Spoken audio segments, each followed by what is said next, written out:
गुण पर्याय क्या है? दर्शन, ज्ञान, चारित्र। तो ये सब हम में है कि नहीं? निगोदिया में भी है, हम में भी है और भगवान में भी है। तो फिर हम सभी स्वसमय कहलाएंगे कि नहीं कहलाएंगे? तो ये परिभाषा क्या दी है? जो दर्शन, ज्ञान, चारित्र में स्थित होता है उसे स्वसमय कहते हैं। तो हम तो अपने गुण पर्यायों में हैं, तो हम स्वसमय है कि नहीं है? हां, हम स्वसमय नहीं है, क्योंकि वहां पे स्थित होने का अर्थ यह है कि दर्शन का अर्थ सम्यक दर्शन, ज्ञान का मतलब सम्यक ज्ञान और चारित्र का मतलब सम्यक चारित्र। अपने दर्शन, जो हमारे अनंत गुण हैं, जो हमारे आत्मा का स्वभाव है, उसी में अपनापन करना, ये सम्यक दर्शन है। उसी को सम्यक प्रकार से जानना और उसी में लीन रहना, इस प्रकार से जो अपने आत्मा में रहता है उसे स्वसमय कहते हैं। और जो पर में रहता है, अब पर में कोई रह सकता है क्या? मुझे एक बात बताइए, क्या मैं पर में रह सकता हूं? लेकिन गाथा में क्या कहा है? पुद्गल कर्म के प्रदेशों में जो रहे। अब पुद्गल कर्म के प्रदेशों में कौन रह सकता है? तो वो ये कहते हैं कि जब तक आप जो द्रव्य कर्म, भाव कर्म और नो कर्म में अपनापन करते हैं, उन्हीं के रागादि भावों रूप से परिणमित होते हैं, तब तक यह जीव पर समय कहलाता है। जयसेनाचार्य ने यह वाली बात भी ली है कि पुद्गल कर्म के उपदेश में स्थित। उपदेश का अर्थ किया है कि पुद्गल कर्म के उदय से जो हमें नारक, नर आदि संज्ञाएं मिलती हैं, पर्याय हमें मिलती हैं, जब तक उनमें जीव स्थित रहता है उसे पर समय कहा जाता है। इस प्रकार से हमने स्वसमय और पर समय के बारे में समझा। लेकिन आचार्य कुंद कुंद को और समय सार में एकत्व की स्थापना करना मुख्य उद्देश्य है। तो इसलिए आगे तीसरी गाथा में ही वो इस बात को कह देते हैं कि समय में और एकत्व में जब हम बंध की कथा करेंगे तो विसंवाद पैदा होता है। इसलिए वो क्या करते हैं? वो स्व समय और पर समय के भेद का भी निराकरण कर देते हैं। कैसे करते हैं? वो कहते हैं कि बंध की कथा ही विसंवाद करने वाली है, और इसको तीसरी गाथा में प्रूफ करते हैं कि एक द्रव्य कभी भी दूसरे द्रव्य का चुंबन नहीं करता, दूसरे द्रव्य के रूप में परिणमन नहीं करता। तो जब वो दूसरे द्रव्य के रूप में परिणमन नहीं कर सकता तो बंध कैसे होगा? और जब बंध नहीं होगा तो पुद्गल कर्मों के प्रदेशों में स्थित रहता है, यह भी कैसे बनेगा? और जब वो नहीं बनेगा तो वो पर समय नहीं बन पाएगा, और जब पर समय नहीं बन पाएगा तो स्व समय और पर समय का भेद नहीं बन पाएगा। इस प्रकार से जो समय है उसका एकत्व जो है वो स्थित हो जाता है और समय ही बना रहता है। मैं जो बात कहना चाहता हूं, समय सार, समय और समय सार में ज्यादा अंतर नहीं है। इसके बाद भी छठवीं सातवीं गाथाओं की टीका में आचार्य अमृत चंद्र उसी जिस प्रकार से यहां पे समझा रहे हैं उन्हीं प्रकार से आगे बात करते हैं। बस जितना आपका एकत्व गहरा होता चला जाएगा उतना हम समय सार के नजदीक आते चले जाएंगे। तो ये हमें इस प्रकरण से समझ में आता है। इस प्रकार से मेरा विषय था।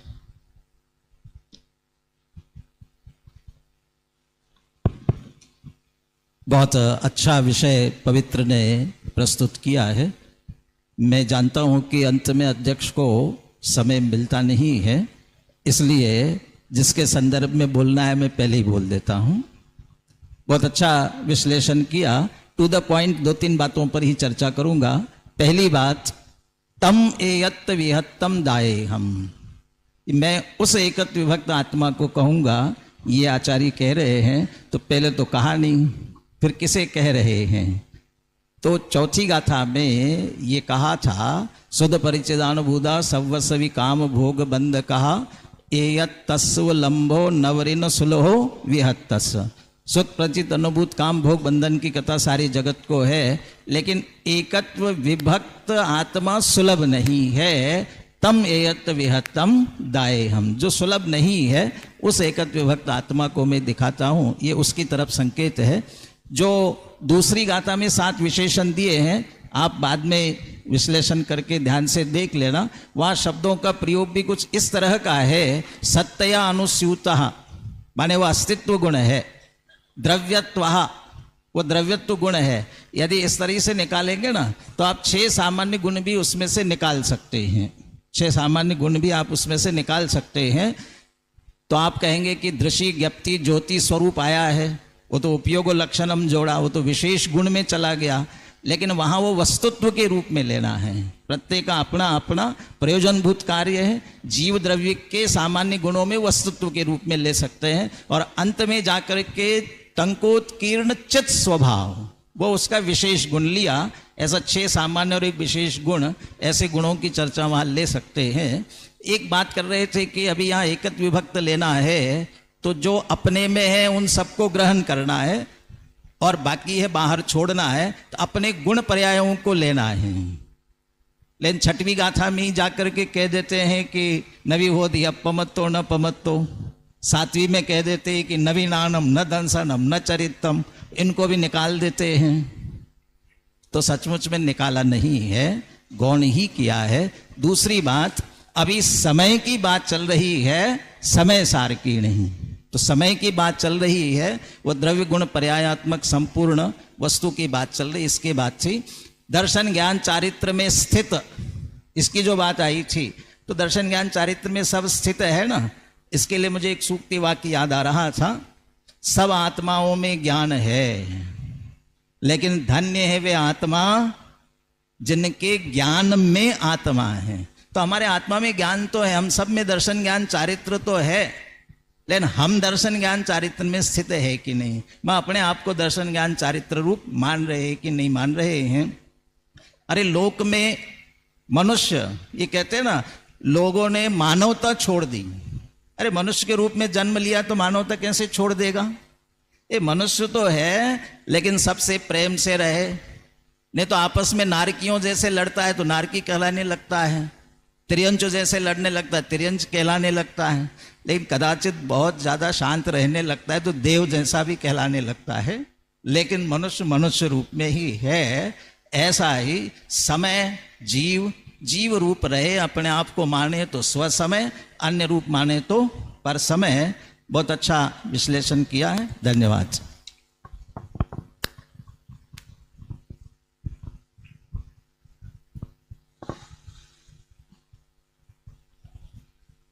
ताली बजाने में कंजूसी क्यों कर रहे हैं?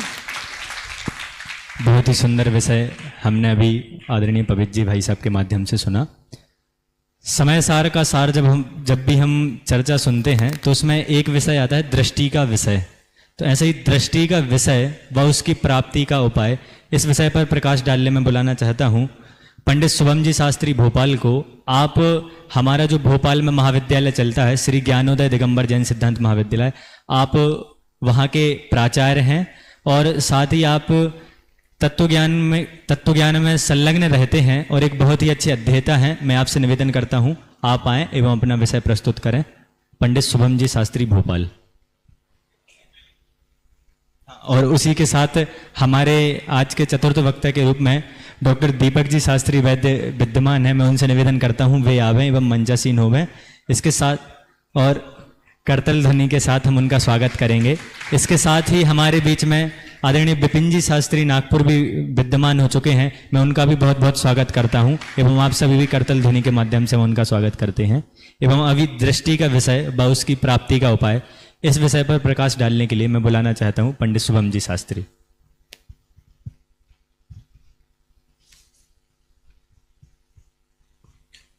सम्माननीय अध्यक्ष महोदय, आदरणीय शांति जी भाई साहब, उपस्थित विद्वत समूह और सभा में उपस्थित समस्त श्रोतागण, मेरा विषय है दृष्टि का विषय और उसकी प्राप्ति का उपाय और संदर्भ है पूर्वरंग अधिकार की गाथा 6 से लेकर 12 तक।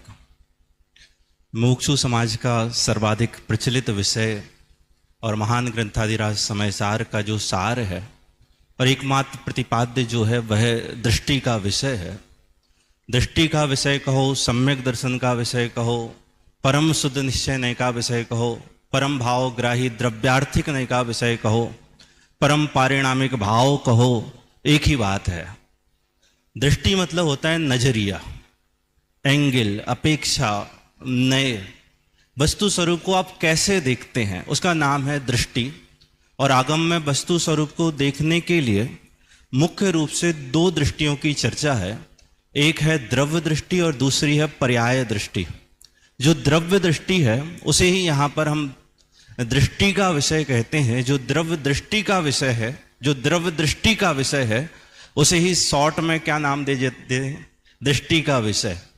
चूंकि ये चर्चा अपने आप में बहुत सरल है लेकिन बहुत सारे पैच के साथ उलझकर फिर जाकर वो सुलझती है, जब आचार्य भगवान ने पांचवी गाथा में प्रतिज्ञा की कि मैं शुद्धात्मा बतलाऊंगा, एकत्व विभक्त आत्मा को कहूंगा, तो वह एकत्व विभक्त आत्मा वह शुद्धात्मा है। और वह शुद्धात्मा कैसा है, इसके लिए छठवीं गाथा में कहते हैं कि वह एक ज्ञायक भाव है। जब एक ज्ञायक भाव की व्याख्या आचार्य ने गाथा और उसकी टीका में की, तो वह कहते हैं वह एक ज्ञायक भाव वह शुद्ध है, और वह शुद्ध आत्मा ही वही दृष्टि का विषय है। एक शब्द में हमें यदि कहना हो कि दृष्टि का विषय कौन है, कि ज्ञायक भाव है। और ज्ञायक भाव कैसा है, कि ज्ञायक भाव वह शुद्ध है। और शुद्ध कैसा है, तो वो तीसरी गाथा में कहा, छठवीं गाथा में कहा और सातवीं गाथा में कहा। तीसरी गाथा में ये कहा कि वह पर द्रव से भिन्न है। छठवीं गाथा में ये कहा कि वह प्रमत्त भी नहीं है, वह अप्रमत्त भी नहीं है, यहां तक कि ज्ञेय ज्ञायक संबंध से भी परे है। और सातवीं गाथा में जाकर ये कहते हैं कि उसके गुणभेद नहीं है। तो दृष्टि का विषय जो शुद्धात्मा है, वह शुद्धात्मा समस्त प्रकार की अशुद्धियां, पर द्रव्य के संबंध से जितने प्रकार की अशुद्धियां होती हैं, उन सब के अभाव में है। भावार्थ में जब पंडित जयचंद जी छाबड़ा ने अशुद्धता की व्याख्या की, तो वहां पर वो पंक्तियां लिखते हैं कि अशुद्धता पर द्रव्य के संयोग से आती है। उसमें मूल द्रव्य तो अशुद्ध होता नहीं, पर द्रव्य के संबंध से मात्र अवस्थाएं मलिन होती हैं। यदि द्रव्य दृष्टि से देखा जाए तो द्रव्य तो शुद्ध ही है। जब इन गाथाओं का भावार्थ छाबड़ा जी ने लिखा, गुरुदेव ने व्याख्यान किया, दादा ने अनुशीलन लिखा, बड़े संतुलित ढंग से बात पर बार बार वजन दिया कि पर्याय होती ही नहीं है, पर्याय है ही नहीं, गुणभेद है ही नहीं। बोले ऐसा नहीं है, द्रव्य दृष्टि में उसको गौण किया है। द्रव्य दृष्टि में वो पर्याय दृष्टि को गौण करके अभूतार्थ कहा है, असत्यार्थ कहा है। उसका कारण भी है, क्योंकि पर्याय दृष्टि का फल संसार है और द्रव्य दृष्टि का फल मोक्ष है। और अनादि काल से इस जीव को पर्याय दृष्टि का ही पक्ष है। क्योंकि चर्चा का विषय ये है कि आत्मा पर और परभावों से भिन्न, ये बात समझ में आती है। पर द्रव्य के निमित्त से होने वाले विकारी भावों से भिन्न है, ये बात समझ में आती है। लेकिन आत्मा निर्मल भावों से भी भिन्न है, ये बात थोड़ी सी जचती कम है। निर्मल भाव मतलब कौन, की सम्यक दर्शन से भी जुदी है, क्या केवल ज्ञान से भी जुदी है, ये बात थोड़ी सी कम जचती है। क्योंकि बात चल रही है दृष्टि का विषय, और वो सम्यक दर्शन है दृष्टि। वो जो का बीच में लगा है ना, वो का ही अपने आप में दोनों को अलग अलग थलग खड़ा कर देता है कि दृष्टि अलग है और दृष्टि का विषय अलग है। दृष्टि तो विषय बनाने वाली है, वो तो साधन है। बाबूजी ने संदर्भ में अपने चैतन्य की चहल पहल में बहुत सारे छोटे छोटे कोटेशन दिए। वो लिखते हैं कि श्रद्धा का श्रद्धा आदि वृत्तियां मिलकर यदि श्रद्धेय को पूर्ण करे, तो इसका मतलब श्रद्धेय अपूर्ण है। सम्यक दर्शन जुड़कर यदि सम्यक दर्शन के विषय को पूरा करता है, इसका मतलब सम्यक दर्शन का जो विषय ज्ञायक भगवान आत्मा है, वो तो अधूरा है। और अधूरा आत्मा, अधूरी वस्तु, वो श्रद्धा का श्रद्धेय कैसे होगी। वहीं पर एक और कोटेशन देते हैं कि श्रद्धा आदि वृत्तियां, फिर से मैं इस कोटेशन को दोहरा रहा हूं जो मैंने अभी कहा, श्रद्धा आदि वृत्तियां मिलकर यदि श्रद्धेय को पूर्ण करें, इसका मतलब श्रद्धेय अपूर्ण है, और अपूर्ण श्रद्धेय श्रद्धा का श्रद्धेय नहीं होता। वहां बड़े सुंदर कोटेशन ये भी दिए कि सम्यक दर्शन ने अपना कोना कोना ध्रुव के लिए खाली कर दिया, स्वयं उसमें रहने के लिए उसके लिए स्थान नहीं है। अरे सम्यक दर्शन तो ये कहता हुआ पैदा होता है कि मैं मरा, मैं मरा, मैं मरा। तो एक समय का क्षणिक है। गुरुदेव अपने व्याख्यान में एक बात कहते हैं कि यदि पर्याय का सत द्रव्य का सत हो जाए, तो पर्याय के नाश में द्रव्य का भी नाश हो जाए। पर्याय का सत जुदा है और द्रव्य का सत जुदा है। पर्याय का सत जुदा है और द्रव्य का सत भिन्न है। इस तरह जो दृष्टि का विषय है वह पर से, पर्याय से और शुद्धाशुद्ध सर्व प्रकार की पर्यायों से जुदा है। तब जाकर एक प्रश्न खड़ा हुआ कि जब शुद्धात्मा का जो शुद्ध स्वरूप है वह इतना सुंदर है, और आप कहते हो कि उसका नाम ज्ञायक इसलिए है क्योंकि वह पर को जानता है। पर को जानने के कारण उसका नाम ज्ञायक है, तो यहां भी दोष हो गया ना, अशुद्धता आ गई। ज्ञेय ज्ञायक संबंध होने से अशुद्धता आई। आचार्य स्वयं अमृतचंद्राचार्य देव टीका में उदाहरण देकर इसका समाधान करते हैं कि जैसे अग्नि के दाहकृत अशुद्धता नहीं आती, ऐसे ज्ञेयों को जानने के कारण ज्ञायक के ज्ञेयकृत अशुद्धता नहीं आती। ज्ञान ज्ञेय में जाता नहीं, ज्ञेय ज्ञान में आता नहीं, ज्ञेय का ज्ञान नहीं, ज्ञान का ज्ञान है। वास्तव में जो ज्ञेयाकार है ये उपचार मात्र कहने के लिए है, सच्चाई में तो ज्ञान किसका है? ज्ञायक का ही है। दूसरी बात, ज्ञायक केवल पर को ही जानता है क्या? अपने आप को नहीं जानता। और जब अपने आप को जानता है तो अपने आप को जानता हुआ कैसा उपासित होता है? ज्ञायक। इस तरह उसके ज्ञेयकृत अशुद्धता नहीं आती। जो शुद्ध आत्मा को कहा है वहां पर, वो उस आत्मा को शुद्ध कहा है कि पर द्रव्यों से भिन्न उपासित होता हुआ। उपासित होता हुआ का मतलब यह है कि अनुभव में आता हुआ। अनुभव में आता हुआ वह आत्मा शुद्ध है। और अनुभव में आत्मा कौन आता है? सम्यक दृष्टि ज्ञानी धर्मात्मा के, कि जिसका उपयोग उस ज्ञायक में ही समर्पित है। उसके ज्ञान का ज्ञेय पर बन ही नहीं रहा, इसलिए वहां पर उस दृष्टि के विषय में किसी प्रकार की अशुद्धता सम्मिलित नहीं है।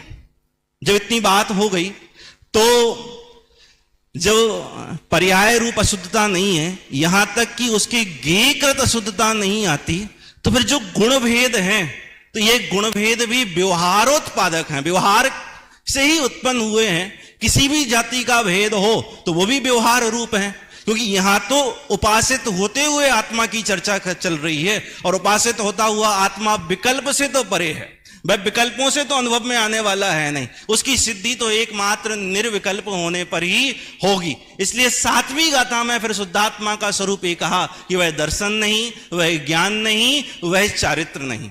एक और अंतिम बात मुझे जो करनी है कि जैसे पर्यायों से भिन्नता वस्तु की कही है, वैसे गुण भेद से भिन्नता नहीं है। पर्याय के लिए तो यहां ये कह रहे हैं कि पर्याय तो वस्तु का सत नहीं है, बल्कि गुण अखंड रूप से अनुभव में सम्मिलित है। दृष्टि विषय तो बनाती है, वह अभेद अलग तरीके से वस्तु वहां सम्मिलित है, और गुण जिस तरीके से अखंड अनुभूति में सम्मिलित हैं, वैसे पर्याय सम्मिलित नहीं है।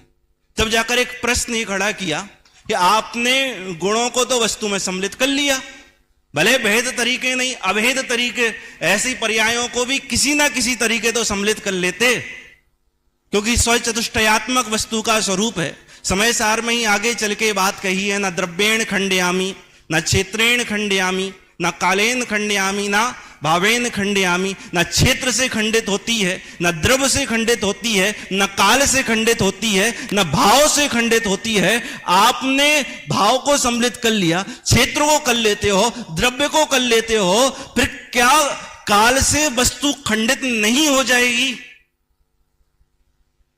वहां पर दो नयों को थोड़ा सा सरल करके ऐसा समझो कि जो वस्तु है द्रव्य से सामान विशेषात्मक, क्षेत्र से खंडाखंड, काल से नित्य अनित, और भाव से भेद अभेद या एक अनेक। यहां जो वस्तु का सामान्य अंश है, वस्तु का जो अखंड अंश है, वस्तु का जो नित्य अंश है, और वस्तु का जो एकांश है, वह द्रव्यार्थिक ने का विषय, उसे ही द्रव्य कहते हैं। और बाकी जो बचा है वो सब पर्याय आर्थिक नय का, विशेष वो भी पर्याय है, इसलिए वह दृष्टि का विषय नहीं है। अनेक वो भी पर्याय है, इसलिए वह दृष्टि का विषय नहीं। खंड वो भी पर्याय है, इसलिए वह दृष्टि का विषय नहीं। लेकिन दृष्टि के विषय में जैसे अखंड तरीके गुणों को सम्मिलित किया, पर्याय को सम्मिलित नहीं किया, तब जाके प्रश्न ये था कि काल से वस्तु खंडित हो जाएगी। बोले नहीं, जो वस्तु का अनादि निधन जो प्रवाह है, वह जो अनादि निधन प्रवाह है, वह नित्य तरीके, वह काल तरीके वस्तु के विषय में सम्मिलित हो जाता है। ऐसा वह दृष्टि का विषय ना पररूप है, ना पर्याय रूप है, ना गुणभेद रूप है, वह समस्त प्रकार के व्यवहार से अतीत एक इस अनुभूति का विषय बनती है। चल के एक चर्चा और ये भी है कि उसकी प्राप्ति कैसे हो। इस स्वरूप को समझ लो तो उसकी प्राप्ति हो जाएगी। क्योंकि विषय में विषय सम्मिलित किया।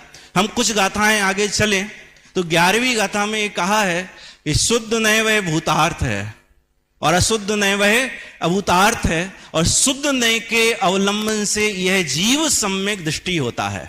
तो वह शुद्ध नए का अवलंबन क्या कि शुद्ध नए का विषयभूत जो शुद्धात्मा है, उस शुद्धात्मा की निर्विकल्प प्रतीति, उससे ही वह आत्मानुभूति प्रकट होती है और उससे ही इस जीव के सम्यक दर्शन का प्रयोजन और मोक्ष मार्ग का प्रयोजन सिद्ध होता है। दृष्टि का विषय हमारे ध्यान का ध्येय बने, इस भावना से मैं यहीं पर विराम लेता हूं।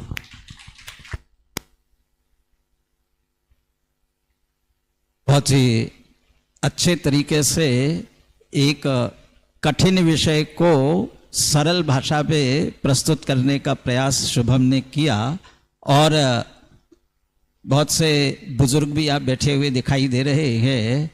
उन्हें ये निश्चिंत होना चाहिए कि पूज गुरुदेव श्री का जो तत्व ज्ञान है, जो गुरुदेव श्री ने आचार्यों का मर्म निकाल करके प्रस्तुत किया है, वो विद्वानों के माध्यम से युवा पीढ़ी में आया हुआ है और इस युवा पीढ़ी के माध्यम से निश्चित रूप से आगे पहुंचने वाला है। इसलिए हमें निश्चिंत रहना चाहिए।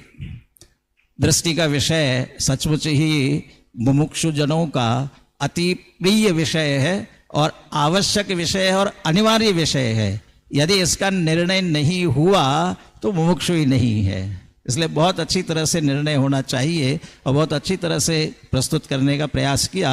वो दृष्टि के विषय के प्रारंभ में बहुत सारे नाम प्रस्तुत कर रहे थे।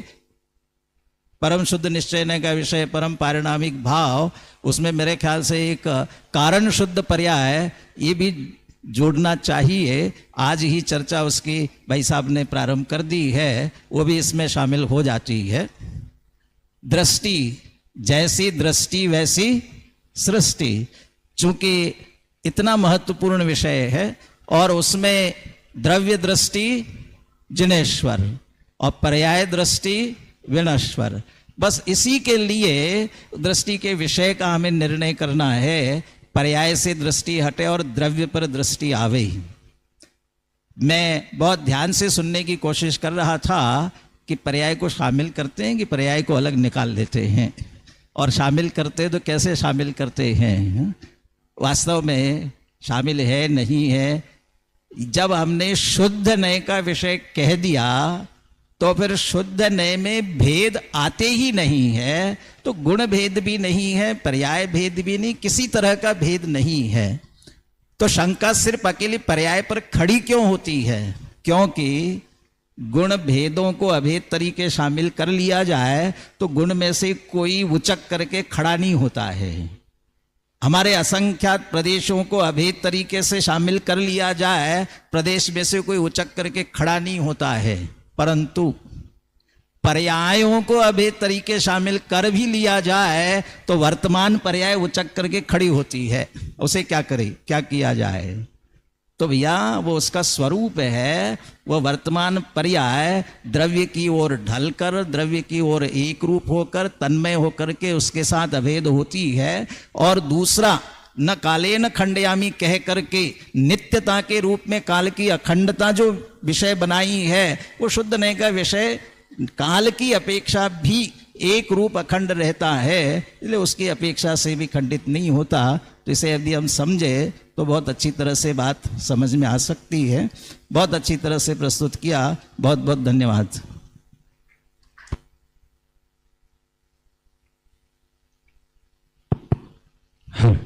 इसके बाद हम चलते हैं तृतीय वक्ता की ओर, जिनका विषय है देहाश्रित स्तवन के निषेध का औचित्य। इस विषय पर प्रकाश डालने के लिए मैं बुलाना चाहूँगा पंडित विपिन जी शास्त्री नागपुर को।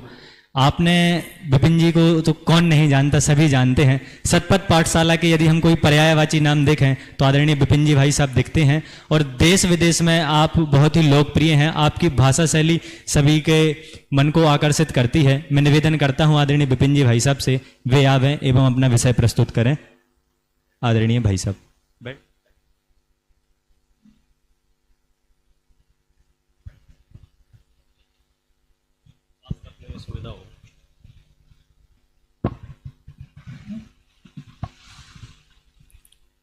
नमः समय साराय स्वानुभूत्या चकासते चित्स्वभावाय भावाय सर्वभावान्तरच्छिदे अनन्तधर्मणस्तत्त्वं पश्यन्ति प्रत्यगात्मनः अनेकान्तमयी मूर्ति नित्यमेव प्रकाशताम्। हम और आप सब सच में कितने भाग्यशाली हैं कि भीषण गर्मी में समय सार की शीतल छाया में बैठकर वीतराग मार्ग को प्रशस्त कर रहे हैं। आदरणीय अध्यक्ष महोदय, विद्वत वर्ग और सभी साधर्मी, विश्व में क्या चल रहा है मुझे नहीं पता। मेरे तो सौभाग्य का वो उच्चतम दिन है जब मैं समय सार की गाथाओं से सार निकालकर ऐसे निर्णय कर रहा हूं जिन निर्णयों में सिर्फ आनंद आनंद और आनंद की धारा बहती है। बहुत सुंदर समय सार का विषय चल रहा है। आचार्य देव मुख्य रूप से एक विषय को बहुत गहराई से ले रहे हैं शुरुआती अधिकारों में। जीव अलग है, शरीर अलग है, ये यहां का मूल विषय है इस अधिकार का। आप गलती से भी शरीर को जीव मत समझिए और जीव को शरीर मत समझिए। फिर उसके विस्तार से थोड़ी बहुत चर्चा की। कर्म, नो कर्म, ये सब मैं हूं या मेरे थे या मेरे हो जाएंगे, ये सब चर्चाएं बोले ठीक ही नहीं है, क्योंकि ये मैं हूं ही नहीं। उनसे हर तरह से भिन्नता करा रहे हैं। मुख्य रूप से वहां पर शरीर को प्रतीकात्मक ले लिया है, शरीर से भिन्नता करा रहे हैं। जब ये चर्चा चल रही थी तो जो एक शिष्य है, सीरियस शिष्य होता है, उसके चित्त में प्रश्न जरूर उत्पन्न होते हैं। आप में से भी जो ध्यान से सुन रहे हैं उन्हें कुछ ना कुछ प्रश्न जरूर उत्पन्न होता है। अभी शुभम जी को भाई साहब ध्यान से सुन रहे थे, इनके चित्त में प्रश्न उत्पन्न हुआ, ये पर्याय को शामिल करेंगे या नहीं करेंगे। तो यदि आप समय सार ध्यान से सुन रहे हैं तो आपके चित्त में प्रश्न उत्पन्न हुआ, शिष्य के चित्त में, ये शरीर आत्मा नहीं है, शरीर आत्मा नहीं है, शरीर आत्मा नहीं है। तो उसे याद आया, मैं तो जब से जन्म लिया है तब से शरीर आदि के माध्यम से तीर्थंकरों की स्तुति करता आ रहा हूं, तो मेरा तो सारा करा धरा बेकार हो जाएगा। यदि देह ना हो जीव तो तीर्थंकरों की स्तुति सब असत होगी, सब कुछ बेकार हो जाएगी। तो शिष्य ने बड़ी विनम्रता से यह प्रश्न सामने रख दिया कि ऐसा कैसे हो सकता है कि शरीर जीव है ही नहीं। और ऐसी समस्याएं सामान्यतः अज्ञानियों को बहुत उत्पन्न होती हैं और इनकी उत्पत्ति का एक ही कारण है। आचार्य ने बहुत सुंदर भाषा का प्रयोग किया है। ये शिष्य जो है ना, बेचारा भोला है। किस मायने में भोला है? ये नए विभाग को नहीं जानता है। और ये समस्या सिर्फ समय सार की नहीं है। जिनागम के किसी भी ग्रंथ का आप कहीं भी अभ्यास करेंगे और यदि आप में वहां प्रश्न उत्पन्न हो रहे हैं तो ध्यान रखना, आपको यदि नए याद आ जाएगा तो प्रश्न का समाधान हो जाएगा। और ये प्रसंग मुझे इसलिए याद आ गया कि अभी मैं मूलाचार ग्रंथ पढ़ रहा था आचार्य भट्टकेर स्वामी का, और भक्ति का ही प्रकरण चल रहा था, स्तुति से जुड़ा हुआ विषय है। तो वहां शिष्य ने प्रश्न पूछा, क्या हमारे भगवान आरोग्य लाभ, बोधि लाभ, समाधि लाभ देते हैं या नहीं देते हैं? ऐसा प्रश्न किया है। क्योंकि हम भक्तियों में प्रश्न कहते हैं, निवेदन करते हैं, बोधि लाभ हो, समाधि लाभ हो, ये सारी चर्चाएं अपन वहां करते हैं। तो वहां जवाब दिया मूल गाथा में, नहीं देते हैं। तो हमने तो भक्ति की थी। तो बोले वह जो की थी भक्ति, वह भक्तिवश की थी। शब्द प्रयोग देखना, वो जो भक्ति की थी वो भक्तिवश की थी। वहां मूल शब्द दिया है कि यह असत्य भाषा है, असत्यम रसा भाषा है। ये कौन सी? कि भगवान मुझे बोधि लाभ देते हैं, समाधि लाभ देते हैं, आरोग्य लाभ देते हैं, ये असत्यम रसा भाषा है। कमाल हो गया, असत्यम रसा भाषा कह दिया है। किस बात को? कि जो हम जन्म से कर रहे थे। क्यों कह दिया? क्योंकि यदि भगवान बोधि लाभ, समाधि लाभ, आरोग्य लाभ आदि देने लग जाएं तो उनके वीतरागता का खंडन होने का प्रसंग आएगा, वे वीतरागी नहीं रह पाएंगे। और बहुत लंबी चौड़ी चर्चा है। और उसका समाधान कहां से हुआ कि वो जो कहा है वो भक्तिवश कहा है। मैं आपके घर आया और आपने कहा 4, 5, 10, 20 लोगों के सामने, पंडित जी साहब ये घर आपका ही है। बोलो साहब, क्या प्रश्न उत्पन्न हुआ मेरे घर मन में? इससे बढ़िया क्या बात हो सकती है? घर पे फोन लगाया, कहाँ अपन किराए के मकान में टपकते पानी में रहते हैं, आ जाओ सब लोग, सेठ जी कह रहे हैं घर आपका ही है। सेठ जी घबराए, पंडित जी तुमको नए विभाग नहीं पता है। हम तो व्यवहार से कह रहे हैं। शायद आप मेरे इन सभी कथनों का नए समझ में आ रहा होगा तो सारे मामले सेटल होते जा रहे होंगे, अन्यथा हम अदालत में पहुंच जाएंगे। सेठ जी कहेंगे हमने तो व्यवहार से कहा था, पंडित जी कहेंगे हमारे पास रिकॉर्डिंग है इनकी, इन्होंने कहा था घर हमारा है।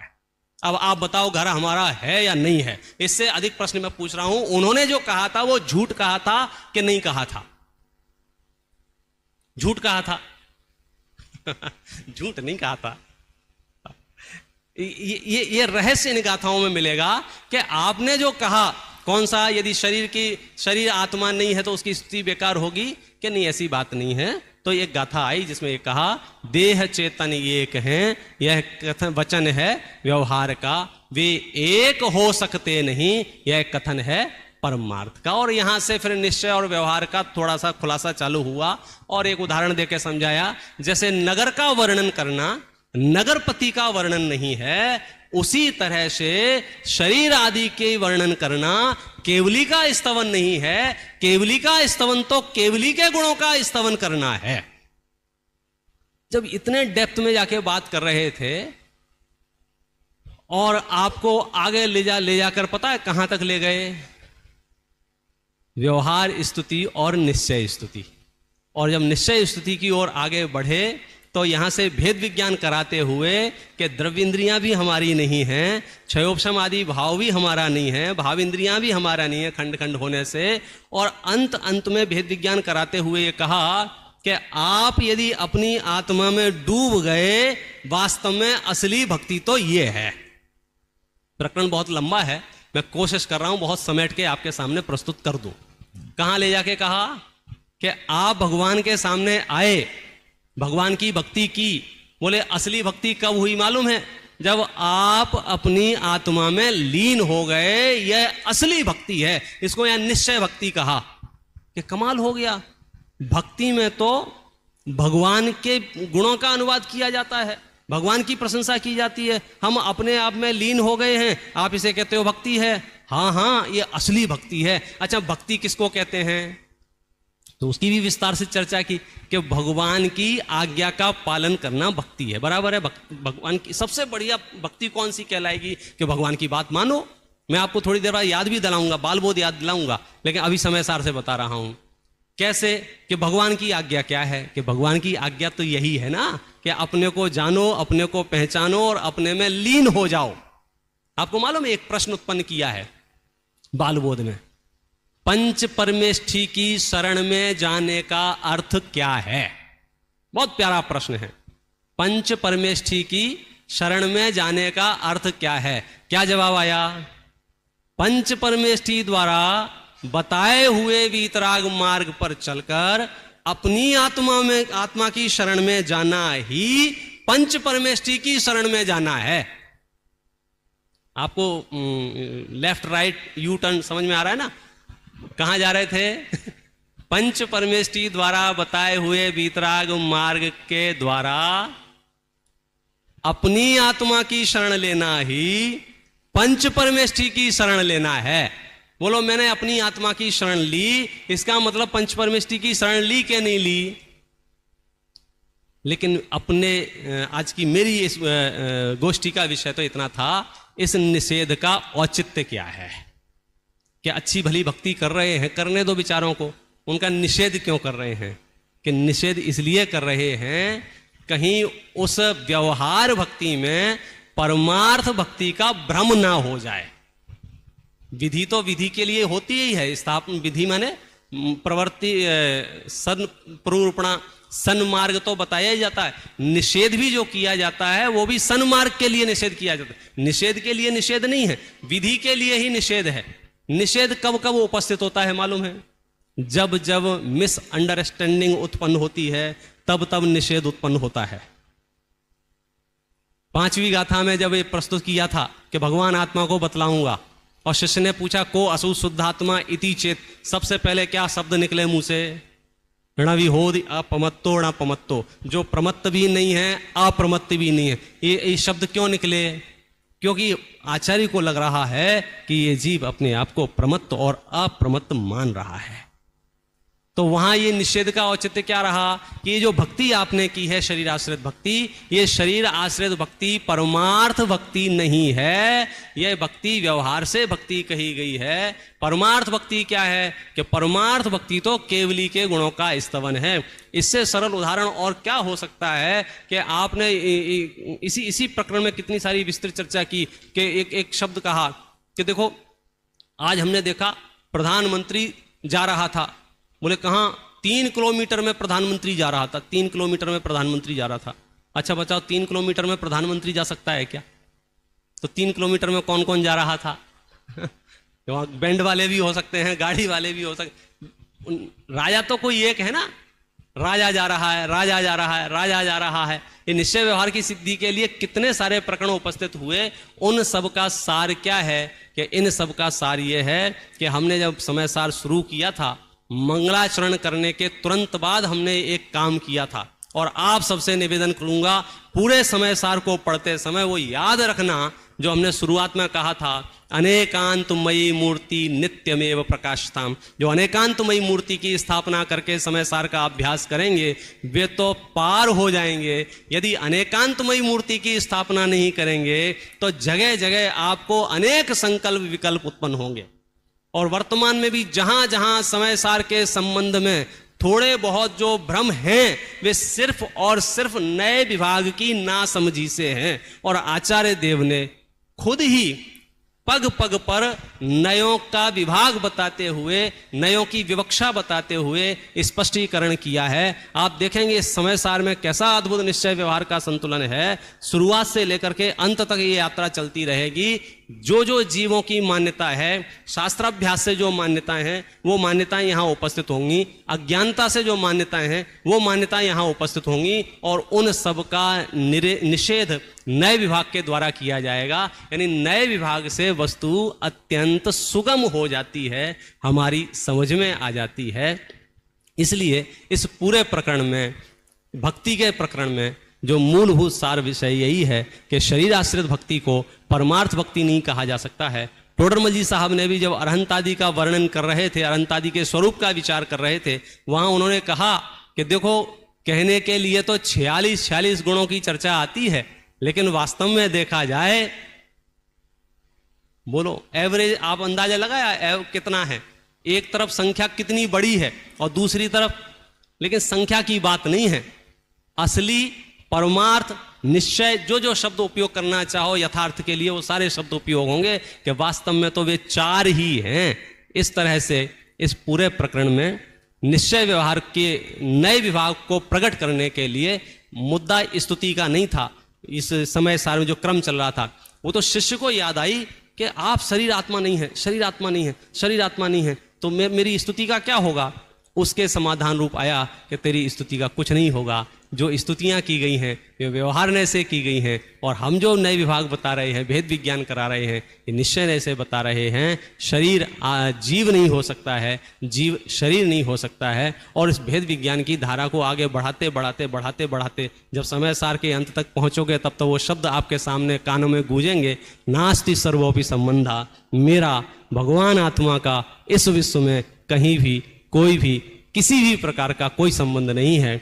और वो जो कुछ भी है वो परम तृप्त है, पूर्ण है, परिपूर्ण है। अभी सोहम जी ने जैसे कहा, जो दृष्टि के विषय में जो भगवान आत्मा दिख रहा है उसमें कुछ नहीं है, उसमें कुछ नहीं है, वो सारे के सारे बाहर हैं। अंदर में तो एक ध्रुव भगवान आत्मा वहाँ नजर आ रहा है। विस्तार बहुत है और खुशी की बातें हैं। मुझे तो रह रह के आनंद आ रहा है समय सार संवाद में। और पूरे विश्व के समस्त साधर्मियों से निवेदन करूंगा इस पूरी गोष्ठी को बहुत ध्यान से सुनना, क्योंकि आपके बहुत काम आएगी। इस बार सीजन 3 में भी समय सार ग्रंथ ही पूरे देश में पढ़ाया जाएगा, और भाई साहब तो उसके मार्गदर्शक हैं, तो हमें जरूर उसका लाभ मिलेगा। मैं अपनी बात कह के विराम करता हूँ।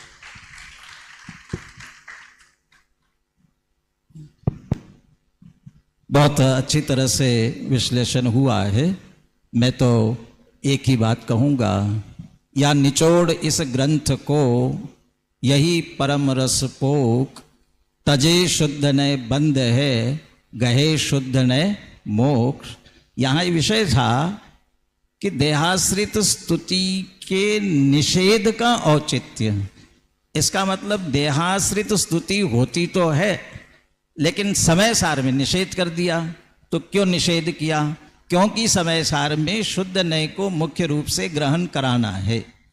तो जब शुद्ध नय को ही ग्रहण कराना है तो व्यवहार की चर्चा आई ही क्यों है? बहुत आई है, चूंकि व्यवहार की जितनी उपयोगिता है उतनी उपयोगिता के अनुसार उसे स्थापित भी किया है, परंतु व्यवहार नयो अभूदत्थो, अभूदत्थो देसिदोदु शुद्ध नो, अभूदत्त मस्सिदो खलु सम्मा इट्ठी हवदि जीव। माने उसके माध्यम से पुनः भूतार्थ पर ही आना है। यदि देहाश्रित स्तुति का उपयोग आप इधर आने के लिए करते हैं वहाँ तक तो ठीक है, लेकिन वहीं उलझ के रहते तो ठीक नहीं है, आगे बढ़ना है इसलिए। लेकिन आगे बढ़ कर के भी कहाँ पहुँचना है? अभी चर्चा आई कि केवली के गुणों का वर्णन, तो अकेले केवली के गुणों का वर्णन तक ही नहीं आना है, बल्कि अपनी आत्मा तक आना है। वहाँ तक पहुँचाना ये मुख्य रूप से समय सार का विषय है। नयों की चर्चा भी आई और आज ही आदरणीय भाई साहब अभय कुमार जी ने ये चर्चा प्रारंभ की है। समय सार की चर्चा विभिन्न दृष्टिकोणों से होनी चाहिए, और मैंने भी वीतराग विज्ञान के संपादकीय के रूप में समय सार का सौरभ अनेक प्रकार के विभिन्न दृष्टिकोणों से लेते हुए पहले वंदना स्तुति भक्ति की चर्चा की, फिर स्वसमय पर समय की चर्चा की, अभी एकत विभक्त शुद्ध आत्मा की चर्चा चल रही है। ऐसे बहुत दृष्टिकोण, ज्ञानी अज्ञानी, शुद्धता अशुद्धता, अभी भाई साहब नयों की दृष्टि से ले रहे हैं, तो ऐसे विभिन्न दृष्टिकोणों से चर्चा की जा सकती है। तो नयों की विवक्षा से यहाँ देहाश्रित स्तुति का औचित्य और फिर उसका निषेध क्यों किया, इसका बहुत अच्छा विश्लेषण हुआ।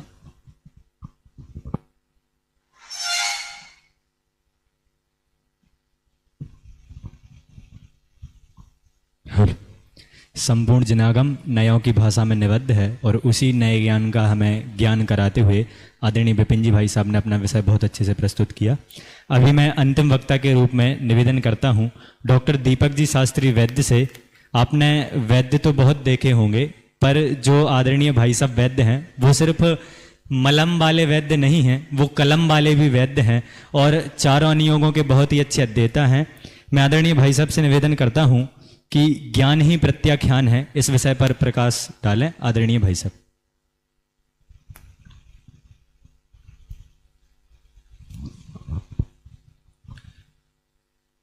ओम नमः सिद्धेभ्या।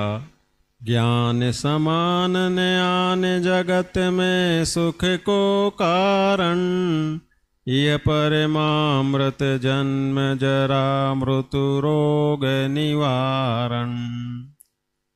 मेरा विषय है ज्ञान ही प्रत्याख्यान है। अभी तक की चर्चा में जब हमने जान लिया कि देहादि मेरे नहीं हैं, पर द्रव्य मेरा कुछ भी नहीं है, तो अब कंक्लूसिव मर्म इस अधिकार के अंतिम गाथाओं में आ रहा है और 34वीं गाथा में स्पष्ट रूप से लिखते हैं, जिसे हम अपने जीवनोपयोगी उदाहरण से समझते हैं। मैं वैद्य हूँ, हमारे इसमें पारद की औषधियाँ बहुत सारी प्रयोग में ली जाती है। मर्क्यूरी, अगर अशुद्ध पारद आप खाते हैं तो आपकी आंतों में परफोरेशन हो जाएगा, छेद हो जाएगा, वहाँ की ब्लड वेसल्स रप्चर हो जाएगी और खून ही खून निकल जाएगा और आपकी मृत्यु हो सकती है। इसलिए हमारी जो औषधियाँ बनती है उसमें पारद का शोधन और मारण करना बहुत जरूरी होता है, और वह परफेक्ट हो, इसकी गारंटी हो, तब ही वह औषधि दे सकते हैं। एक बार की तो ऐसी सच्ची घटना आई कि पारद का शोधन हो रहा था और हमारे एक वैद्य जी को, इधर के जयपुर के ही वैद्य जी थे, और वो उस समय राजा के समय की बात थी। ये भवानी सिंह तो नामधारी राजा है, इसके पहले माधो सिंह वगैरह के समय की हुई होगी। तो उस समय पे वह कोई डकैत था, वह जबरदस्ती इस वैद्य को उठा करके ले गया और इसके यहाँ पारद की शुद्धि हो रही थी, पूरी नहीं हो पाई थी। उस डकैत के यहाँ पर दूसरे डकैत को बहुत ज़्यादा तकलीफ हो रही थी और बहुत ज़बरदस्त उल्टियाँ ही उल्टियाँ हो रही थी। तो अब ये वैद्य को ले तो गया, लेकिन वैद्य को जैसे आदर पूर्वक, सम्मान पूर्वक, विनय पूर्वक कोई बोले तो वह जैसे चिकित्सा देवे और व्यवस्थित होवे, तो वह प्रसंग था नहीं, क्योंकि ये किडनैप करके उठा के ले गया था। तो इसने जो अशुद्ध पारद वाली खुद के साथ औषधि थी, वही औषधि उस डकैत को खिला दी। तो जो उसको उल्टियाँ हो रही थी वह इतनी तेज तेज होने लग गई कि उसमें वह पूरा पेट का माल निकल गया और उसमें मरी हुई छिपकली निकली। तो उसने बोला, देखो मैंने दवाई तो दी थी तुमको अशुद्ध, कि जिसके जहर था वो अशुद्ध पारद मतलब परफोरेशन हो जाए या तो उल्टी होके निकल जाए, बचने का योग था। तो तुमने उसने रात को भोजन किया था और उसमें मरी हुई छिपकली खाने में आ गई होगी, जैसे भी आई होगी। तो उसने बोला, देखो तुम रात्रि भोजन करते हो। जैन वैद्य था, ये भी बताया गया मुझे। तो बोले कि उसने गुस्से में उसके लिए अहित के लिए भी जो सोचा, लेकिन फिर भी उसका हित होना था, तो मरी हुई छिपकली निकल के जहर से जहर मर करके और वह उल्टी होकर शुद्ध हो गया। अब उसको कहा कि भाई तुमने ये जो दवाई दी ये मेरे को भी दे दो। तब तक वैद्य के भी क्रोध कषाय शांत हो गई। तो उसने बोला, ये दवाई मैं तुम्हें नहीं दे सकता, क्योंकि ये जहर है और जो खाएगा इसे मरण को प्राप्त होगा। बोलो, अब यह जानने के बाद कोई उस अशुद्ध पारद को ग्रहण करेगा क्या? यही बात यहां पर बता रहे कि ज्ञान ही प्रत्याख्यान है। मैंने जाना कि सौवे भावे जम्मा पच्चखाणम परेति नादूणम, ये जितने भी भाव हैं, देह है मेरे साथ में। सबसे बड़ा तो यही है ना हमारे साथ में, जो बचपन से अनादिकाल से हर गति में दिखता है, वह एकमात्र देह देह देह शरीर। गोमट सार में गाथा देते हैं, देहो दयेन सहियो जीवो आहारदि कम्मम नो कम्मम। इस देह के कारण ही संपूर्ण संसार खड़ा होता है। देह बुद्धि सो मिथ्या बुद्धि। अब क्या हुआ, हमने समय सार के पूर्व के सब भेदों से जाना, विवेचनों से जाना, व्यवहार नय निश्चय नय के, और अभी बताया शुद्ध नय का विषयभूत आत्मा ही जाना। अब इसमें हमने जाना कि जितने भी मेरे देह के साथ साथ 16 गाथा बनाने की प्रेरणा दे रहे हैं इसकी टीका में, कि भाई 16 गाथा सूत्र बना करके आगे की जो गाथा देंगे ना, धर्मादि मेरे कुछ नहीं मैं एक हूं उपयोग में, मोहादि मेरे कुछ नहीं मैं एक हूं उपयोग में। इसी तरह मोहादि के जगह पर राग द्वेष 5 इंद्रियां आदि 9 कषाय आदि और भी जितने भी रख सकते हो, वैसे 16 गाथा बनाने की प्रेरणा दी है। तो त्याग की शुरुआत कैसे हुई कि जब मैंने जाना कि मैं ज्ञान स्वभावी हूं, तो ज्ञान के अलावा जितना भी संसार के जितने भी सब राग द्वेष में भाव हैं या पर द्रव्य के निमित्त से होने वाले मेरे विभाव हैं, ये सब प्रभाव हैं। ऐसा जानकर ज्ञानी समग्र राग द्वेषादि प्रभावों को छोड़ता है, उसे प्रत्याख्यान कहते हैं, त्याग कहते हैं। उदाहरण दे रहे हैं, धोबी के घर से कोई वस्त्र लेकर आया और उस पे मेरा नाम दीपक है तो डी लिख करके था। मैंने धोबी को, देखो धोबी का काम कब से चल रहा है, कुंद आचार्य के जमाने से, ईस्वीसन पूर्व 8 संवत 49 से अगर हम गिनते हैं तो ईस्वीसन पूर्व 8 के समय की बात है, जब धोबियों का काल होता था। और सब ये असी मसी कृषि विद्या वाणिज्य शिल्प, ये तो सेवा कर्म वगैरह तो आदिनाथ भगवान के समय से ही, अनादि से ही समझ लो चलते आए हैं। भोग भूमि के समय भले रुकते होंगे। तो कहने का तात्पर्य ये कि धोबी के घर से डी लिखा हुआ वस्त्र लाया और सेम डिजाइन वाले कुर्ते आजकल बहुत चलते हैं, वैसे ही पहले भी चलते हैं, और लेकर के बैठ के हम पहन लें। और उस समय आकर के कोई फिर से दिनेश नाम का व्यक्ति आया, उसने भी डी लगा रखा था अपने कुर्ते पे। अब लेकिन उसने दिनेश के साथ साथ कुछ और उसमें 1-2 स्टार लगा रखे थे छोटे छोटे। डी लिखने में भी अलग अलग स्टाइल होती है ना। तो उसने आकर के बोला, भाई तो तुमने कुर्ता पहना है वो तुम्हारा नहीं है, मेरा है, देखो चिन्ह देखो, उस पे 2 स्टार लगाए, तुम्हारे में डी लिखा होगा लेकिन तुमने स्टार लगाए थे क्या? नहीं लगाए थे। तो जैसे ही वह जानने में आया कि यह मेरा नहीं है, तो ज्ञान में तो उसी वक्त त्याग हो गया। जैसे ही उस डाकू ने जाना कि अशुद्ध पारद है, तो भले किसी को उसको भूलवश फायदा आ गया, लेकिन उसने उसी वक्त समझ लिया कि अरे मुझे ये खाना नहीं है, जान लिया।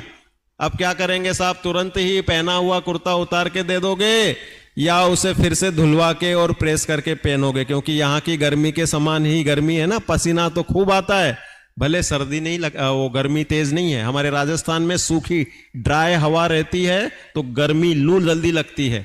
आपके यहाँ पर ऐसी ड्राई हवा नहीं है, उसमें उष्णता कम है, तो और पसीना निकल रहा है तो आपका बराबर डिहाइड्रेशन लेवल अगर पानी कम पीने में आएगा तो तुरंत हो जाएगा। अब जान लिया तो वह कुर्ता पसीने वाला वैसा ही दिया नहीं जाएगा, उसे शुद्ध करके धो करके व्यवस्थित दिया जाएगा। देने में, क्रिया में, परिणमन होने में टाइम लगेगा, लेकिन ज्ञान में तो निर्णय हो गया कि ये मेरा नहीं है, ये तो जाएगा, ये मेरा नहीं है। ऐसे ही जिसने ज्ञायक मात्र में अपनापन किया, उसे समग्र प्रकार के परद्रव्यों से अपनापन छूट गया, और छूट गया तो परद्रव्य के जितने भी भेद हो सकते तो ज्ञेय भाव से बताए। धर्मादि मेरे कुछ नहीं, मैं एक हूं उपयोग में, है धर्म निर्ममता यही वे कहे जो जाने समय। 37वीं 36वीं उसके पहले, मोहादि मेरे कुछ नहीं, मैं एक हूं उपयोग में, इसमें सब भावक भाव दे दिए। वह पूर्ण रूप से मोह राग द्वेष आदि भाव हैं, ये मेरा नहीं है, ये भी है, छूट गया। और जितने भी धर्मादि या जितने भी पुद्गल, धर्मादि तो उसमें लिखा, वास्तव में हम धर्म के कर्तृत्व का कम ही लेते अपनापन। हम जितना भी अपनापन लेते वह देह और देह के संबंधी। जहां देह अपनी नहीं तहां न अपनों कोय, घर संपत्ति पर प्रगट है, पर है परिजन लोय। तो इसलिए जहां जाना वहीं यथार्थ त्याग हुआ, और वह सच्चा जाना तो वैसा परिणमन नियम से होगा ही होगा। 4 पहले से चौथा गुणस्थान तत्काल होता है, उसमें समय भेद नहीं है, और 4 से लेकर 12वें गुणस्थान में कहो आपकी कई भवों की यात्रा हो जाए। 4 से 14 गुणस्थान करने में भगवान महावीर को सिंह के भव से 10-10 भव हो गए। अनेकों हम महान तीर्थंकरों के चारित्र को देखते हैं तो उसमें मालूम पड़ता है। तो चारित्र मोहजन्य त्याग तो जब होगा तब होगा, लेकिन मान्यता सुधर करके अणुमात्र भी रागादि का सद्भाव है जिस जीव के, मतलब अणुमात्र भी रागादि की उपादेय बुद्धि जिसकी चली गई है, ऐसा ज्ञानी। श्रद्धा मूलक ग्रंथ है समय सार। तो कह रहे तुमने श्रद्धा में स्वीकार किया ये मेरा नहीं, तुमने सच्चा त्याग कर लिया, और धीरे धीरे जैसे चारित्र की भूमिका सुधरेगी तो प्रतिक्रमण, प्रत्याख्यान और आलोचना, ये तीनों की तीनों क्रियाएं जो चलती है, भूतकाल की, वर्तमान काल की, भविष्य की, पहले ज्ञान में जन्म लेती है, और जैसा माना वैसा ही नियम से चारित्र में आए तो सच्चा माना। इसमें लिखते हैं टीका में जयचंद जी छाबड़ा साहब, पर भाव का त्याग तो नाम मात्र है, और ज्ञान स्वभाव मात्र जानने में आया तो नियम से अनंत समग्र परगेयों का त्याग हमारे में से होता है। तो इस तरह ज्ञान ही वास्तविक प्रत्याख्यान है। यह एक संक्षेप में इस अधिकार के अंत में देकर के पूर्व रंग को अंत में समापन किया है। तो हम तुम सब अपने को ज्ञान मात्र जानते हुए संपूर्ण प्रत्याख्यान को श्रद्धा में अंगीकार कर लें, चारित्र में भी लावें, यही भावना। जय जिनेन्द्र।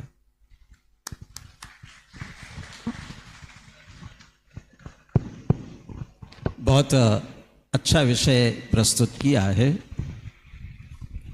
अंत में आकर के जो वाक्य बोला, उस वाक्य पर ज़्यादा विशेष ध्यान देने की आवश्यकता है। यहाँ तो बहुत जोर देकर के ये कह रहे कि ज्ञान ही प्रत्याख्यान है, माने जानना ही त्याग है। तो ये बहुत अच्छा है, हमने जान लिया सभी पर है, फिर छोड़ना नहीं पड़ेगा, सब आराम से अपना ग्रहण किए रहो, चल जाएगा ना। जब आप ऐसा कह रहे हैं, समझ रहे हैं, इसका मतलब आपने त्याग किया ही नहीं है, ग्रहण किए ही बैठे हुए हो। जहाँ ग्रहण किया है वहाँ तो ग्रहण वैसे के वैसे किया हुआ है। सबसे पहले तो कहते हैं आत्मा में जो 47 शक्तियों में से एक शक्ति है ग्रहण त्याग शून्यत्व शक्ति, न तो कुछ ग्रहण कर सकता है न कोई त्याग कर सकता है। तो आत्मा ने कोई ग्रहण किया ही नहीं है, तो फिर छोड़ना किस बात का। कि नहीं, ग्रहण तो किया है। कहाँ ग्रहण किया है? कि जानने में, मानने में और ऐसा जानकर मानकर प्रवर्तित करने में। माने ये मैं, ये मेरा, ऐसा हमने जो ज्ञान में मान लिया है, जान लिया है, वो वहाँ निर्णय करना है। और जहाँ निर्णय हुआ वह वहाँ छूट गया, ज्ञान की अपेक्षा से छूट ही गया। वो बहुत विस्तार से उसकी चर्चा करी ही थी और अंत में ये चर्चा भी आई है। बहुत अच्छे शब्द प्रयोग है, मैं यहीं से मूल शब्दों का उच्चारण कर रहा हूँ दीपक जी की तरफ से। ये यहाँ लिख रहे हैं, प्रत्याख्येय उपाधि मात्र प्रवर्तित कर्तृत्व व्यपदेशत्वे अपि परमार्थेन अव्यपदेश ज्ञान स्वभावात् अप्रच्यवनात् प्रत्याख्यानम ज्ञानमेव वित्यनुभवनीयम। जिसका त्याग किया जा रहा है उसके कर्तृत्व का नाम मात्र, माने इसको छोड़ा, ये कहने में आ रहा है, वास्तव में छोड़ा कुछ नहीं है। अभी मोहादि मेरे कुछ नहीं की चर्चा आ रही थी। राग का त्याग आत्मा कर सकता है कि नहीं कर सकता? बाकी तो छोड़ो, बाकी का छोड़ नहीं सकता, राग तो छोड़ सकता है ना। कौन सा राग छोड़ेगा? जो भूतकाल का राग छोड़ेगा, वर्तमान का छोड़ेगा कि भविष्य का छोड़ेगा? आप कहोगे कि हम प्रतिक्रमण, प्रत्याख्यान, आलोचना करके तीनों छोड़ देंगे, लेकिन कौन सा छोड़ोगे? भूतकाल का तो चला गया और वर्तमान का अभी प्रकट हो गया और भविष्य का तो अभी हुआ नहीं है, फिर किसका त्याग करोगे? तो वो कहते हैं वास्तव में त्याग करता ही नहीं है, मैं ज्ञान स्वरूप हूँ ऐसा निर्णय करके उसका ग्रहण करता है। और ज्ञान स्वरूप का ग्रहण करने पर राग उत्पन्न ही नहीं होता, उसका नाम है राग का त्याग कर दिया। किया कहाँ? इसलिए कह रहे हैं प्रत्याख्येय, त्यागने योग्य के त्याग के कर्तृत्व का नाम मात्र है, छोड़ा कुछ नहीं है। स्वरूप का ग्रहण हुआ और उसमें पर आया नहीं, वह इसी को कह करके पर के प्रत्याख्यान, वो ज्ञान में ही सारी प्रक्रिया घटित हुई है, इसलिए ज्ञान ही प्रत्याख्यान है। इस पर जोर दे करके किया और बहुत सारे उदाहरणों से बहुत अच्छी तरह से स्पष्ट किया। हाँ जी संचालक महोदय। इस प्रकार यहाँ पर दूसरा सत्र समाप्त होता है। मैं सभी विद्वत गणों का और सभी श्रोताओं का हार्दिक आभार करता हूँ कि आपने इतने धैर्यपूर्वक इतनी सुंदर संगोष्ठी को सुना। और अभी मैं सोच रहा था कि अध्यक्ष उद्बोधन के लिए मुझे कहेगा तब मैं बोलूँगा, इसलिए संचालक के लिए बुलाया था। कोई बात नहीं, अनौपचारिक रूप से मैं ही बोलता हूँ। अभी है ना अपने पास 5-7 मिनट है ना। कार्य कारण रूपाय समय साराय मे नमः स्वात्मोपलब्धि प्रसिद्ध्यर्थम मैं अंतो नित्यम अवतिष्ठताम। ये जो मंगलाचरण मैंने पढ़ा है ना, ये ज्ञानमती माता जी ने लिखा है। ज्ञानमती माता जी ने ये लिखा हुआ मंगलाचरण है और वो लिखते हैं कार्य कारण रूपाय समय साराय। कार्य कारण स्वरूप को मैं नमस्कार करती हूँ। किसके लिए? स्वात्मोपलब्धि। बहुत बहुत आदरणीय भाई साहब से। इस प्रकार हमारे आज के समयसार संगोष्ठी का द्वितीय सत्र यहीं पर समाप्त होता है। मंचासीन सभी विद्वतगणों का बहुत बहुत आभार व्यक्त करता हूँ एवं पूरे समय आप सभी श्रोताओं ने धैर्यपूर्वक इस संवाद सत्र को सुना, इसलिए आप सभी का भी मैं बहुत बहुत हार्दिक आभार करता हूँ। एवं यहाँ से अभी और अध्यक्ष महोदय की आज्ञा से यह सभा यहीं पर समाप्त